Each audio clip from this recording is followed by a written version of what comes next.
Hello दोस्तों, मेरा नाम उमेर अली और आप देख रहे हैं world cricket effect channel. Video को शुरू करने से पहले चैनल को लाइक कर दें, सब्सक्राइब कर दें और साथ ही बेल के आइकन को भी दबा दें। चलिए दोस्तों, तो वीडियो को शुरू करते हैं। दोस्तों, पाकिस्तानी टीम के कप्तान शादाब खान ने कहा कि नौजवान क्रिकेटर्स दबाव में आकर घबरा गए। शादाब खान ने इतराफ़ किया है कि अफगानिस्तान के खिलाफ पहले T20 में अच्छी का मुजाहरा करने में नाकाम रहे।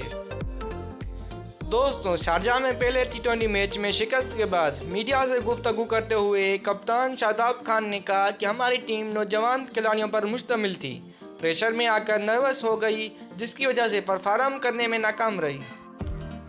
उन्होंने मज़ीद कहा कि हिकमत अमली के लिहाज से हम बिल्कुल ठीक थे, अलबत्ता हार तस्लीम करते हैं और अगले मैच में बेहतर कारकर्दगी का मुजाहरा करेंगे।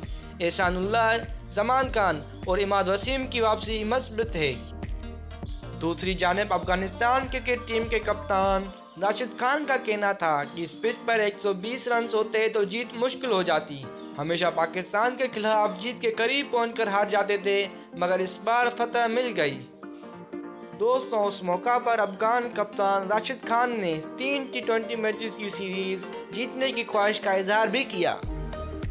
दोस्तों, इसी के साथ ये भी वाज़ेह रहे कि अफगानिस्तान ने पहली बार पाकिस्तान को किसी भी इंटरनेशनल में शिकस्त से दोचार किया था। ताहम दोनों टीमें दूसरी T20 में 26 मार्च को एक दूसरे के मद्दे मुकाबिल आएंगी। तो दोस्तों, कैसी लगी आपको मेरी ये वीडियो? अगर अच्छी लगी तो चैनल को लाइक कर दें, सब्सक्राइब कर दें और साथ ही बेल के आइकन को भी दबा दें। चलिए दोस्तों, तो मिलते हैं अगली वीडियो में।